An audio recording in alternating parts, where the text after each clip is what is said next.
come together right now. Les Beatles ont changé le portrait mondial. Les Beatles, c'est une encyclopédie de la musique. C'est un peu la trame sonore de la vie de tout le monde, c'est ça qui est magique avec les Beatles. Les Beatles, ça fait partie des bases, des fondements de la musique. Une référence au niveau de comment construire une chanson, comment la produire, la réaliser. Mais tout ça avec des textes, tout ça avec des musiques exceptionnelles. Comme s'il avait inventé les bases d'une bonne chanson, comment une chanson se construit, comment une chanson se pense. Les mélodies qu'ils étaient, surtout les idées musicales qu'ils ont eues, étaient révolutionnaires autant ils l'ont fait. Pour moi, les Beatles, ça représente la musique de mes parents. J'ai grandi avec leur musique, ma mère était une de leurs fans incontestées. Une musique de mes parents qui m'est tombée entre les mains. Donc c'est une musique qui rassemble, c'est une musique qui rappelle des souvenirs. La première fois que j'ai vraiment voulu faire de la musique, c'est après avoir vu le film A Hard Day's Night. 15 ans au pensionnat du collège jésuite, et puis je passe une journée à l'infirmerie, et puis la première fois de ma vie, sur la petite radio de l'infirmerie, j'entends She Loves You des Beatles. Moi, je me souviens d'avoir acheté mes premiers singles à l'âge de 12 ans. Puis ça m'a frappé comme une bombe. Je pense que j'avais 9 ans. C'est une révélation pour moi. J'ai jamais entendu quelque chose comme ça de ma vie. C'est un haut-parleur gros comme ça, et ça passait gros comme ça. Quand j'ai connu les Beatles, là, j'ai eu le goût de faire un band. C'était comme complètement l'image que j'avais d'un band puis du plaisir de faire de la musique. Ça fait partie des premières chansons que j'ai grattées avec ma guitare. Ça a été le début d'une histoire d'amour qui a duré au moins 10 ans. Ça représente aussi une petite fille qui regardait des vidéos en noir et blanc des Beatles, puis qui capotait parce que je voyais plein de madames perdre connaissance puis crier au meurtre. Puis ça m'a traumatisée presque. J'ai un jeu avec mes musiciens même.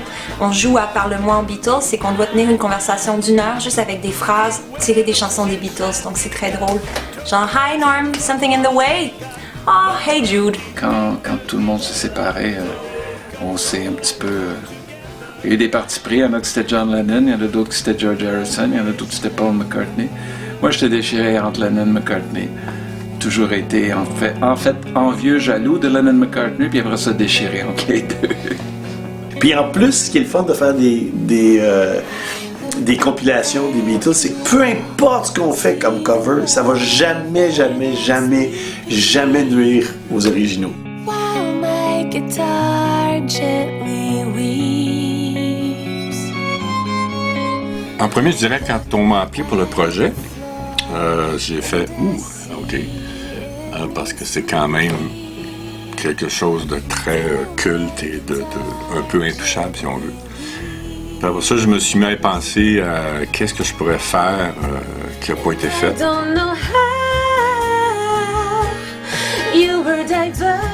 La vision, c'était de l'adapter aux artistes. Dans toutes les compilations que j'ai écoutées, ce que je trouvais qui marchait toujours le mieux, c'était quand la pièce était vraiment adaptée à l'artiste qui la faisait et que l'artiste se l'appropriait un peu pour lui. Et j'ai choisi de chanter While My Guitar Gently Weeps parce que c'est une chanson qui est à la fois un peu ténébreuse dans les couplets, un peu mélancolique et nostalgique.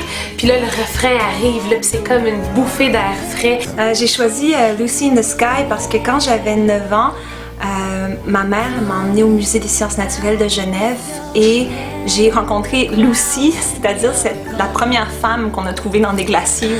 Lucy in the sky with diamonds. Et au musée, donc tu vois cette petite momie de personne sous vitre et t'appuies sur un bouton et il y a Lucy in the sky with diamonds qui part. J'ai entendu une version reprise par un groupe qui faisait un gros carton en Allemagne à l'époque, qui s'appelait The Kelly Family. C'était un genre de Partridge Family à l'allemande. Et c'était une version pas très réussie, mais je trouvais la mélodie incroyable. Whisper words of wisdom, let it be. Et c'est là qu'on se rend compte du génie d'un auteur-compositeur, c'est quand on peut apprécier une version franchement pourrie de la même chanson et se dire qu'elle est quand même bonne, jusqu'à ce qu'on découvre la version originale. Pourquoi j'ai choisi Help, c'est parce que c'est peut-être une des premières chansons où les Beatles, où les paroles de John Lennon, en tout cas, commençaient à être un petit peu plus dark, un petit peu plus consistante.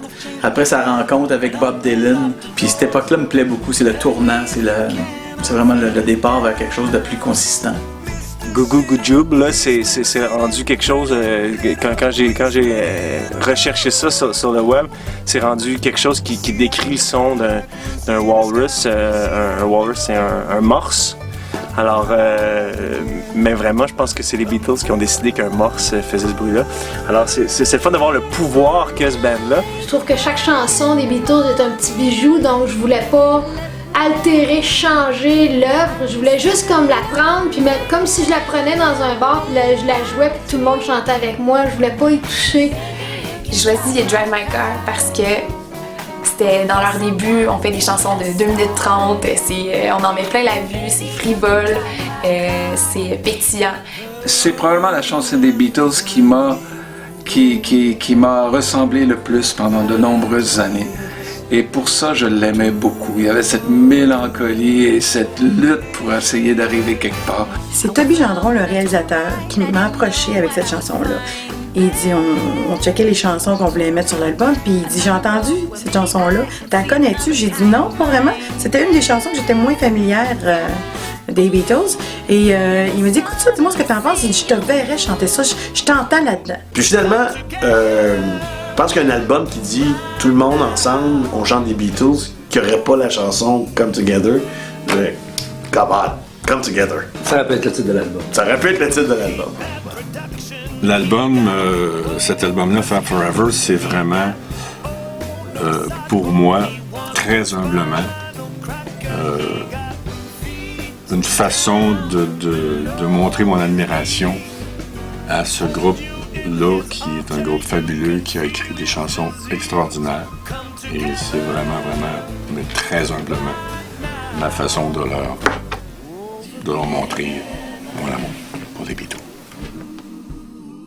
Alors, dans un respect total, que ce soit Toby à la réalisation, Mario à la production, les musiciens, les chanteurs, tout le monde ont répondu oui. Pas à venir faire un truc sans nom, mais plutôt faire un disque hommage, vraiment hommage avec des lettres majuscules tout le long du mot, aux artistes qui ont influencé notre vie, qui ont influencé notre adolescence, dans certains cas qui ont influencé notre enfance, qui vont dans mon cas influencer ma vieillesse encore, et puis qu'on va vivre très heureux grâce à ces grandes musiques, ces grands musiciens-là qui seront toujours dans notre cœur. Alors c'est un retour d'amour qu'on a fait à ces gens qui ont changé notre vie. Joe Filter, he said